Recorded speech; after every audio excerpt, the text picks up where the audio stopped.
Do you think, DeMarcus, is that the right approach, or would you like to see him be a little bit more cautious? I think the thing is you got to keep that sharp mental toughness that he brings to the game, but you got to also think about you got to take that Russell Wilson strategy. All right, you got to create plays, make the defense. If you're running around, stringing plays out 4 and 5 yards, 4 and 5 seconds, that gets the defense tired. And then you do what Carson Wentz does well: throw the football, beat you down the field. So I just feel like he needs to take that Russell Wilson mentality. You know what? I'm going to run the football when I can, but I'm going to slide when I'm about to get hit, because you want to be protected for a whole season. He knows what it's like already to propel and take a whole team to the Super Bowl, but now he wants to finish it, and I think he has that mentality. Well, he knows what that's like, and you know what it's like to be on the other side of somebody who does what he does with all that running around. And you as a defensive end, any defensive line, if you get a quarterback, you're running up the field, all of a sudden you got 5, 6 seconds where you're running around the whole time.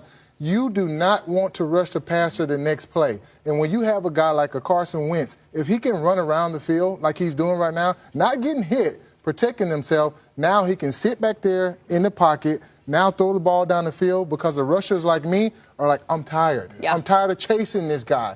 And he can beat guys down the field without any pressure. Even if it's a loss of yards or it doesn't go for any yards, it still accomplishes something. They can equate to touchdowns. It'll be interesting to see how things go when he comes back, because there's also the Foles thing.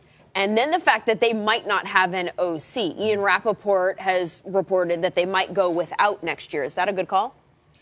I think it's a good call, and I say that because if you have a head coach that is the OC as well, he's going to be running meetings. He's going to be running practices. So he knows the plays that the guys like in practice, so he'll call them in the game. Now, I would disagree with it because I've been in situations to where the head coach calls plays and you have an offensive coordinator running practices, running meetings, knowing what we like, and then we get in the game and you're calling something totally different that we didn't like in practice. But if you're going to be the head coach and the OC, you got to run the practices and the meetings, so you're going to know what the guys like, and I think it'll benefit them as well. That's interesting that even happened. You'd think that they would be on the same page in that scenario. Sometimes you do, and the offensive coordinator will go and say, listen, they like these plays, but as a head coach, you see your script, you're like, this is what I'm running in the red zone, this is what I'm running on third down, and we like some of the plays on third down in the red zone, but only our offensive coordinator knows that because he was at practice running those plays, and now you're calling plays that we don't like in the red zone. So it can be a little bit of miscommunication, but if you're going to run the meetings, run the practices, and be the head coach and be the OC, I think that's fine. And obviously, Peterson is the play caller there in Philadelphia, and they've talked about the possibility of maybe giving Mike Groh, the wide receivers coach, more duties as far as a passing game coordinator,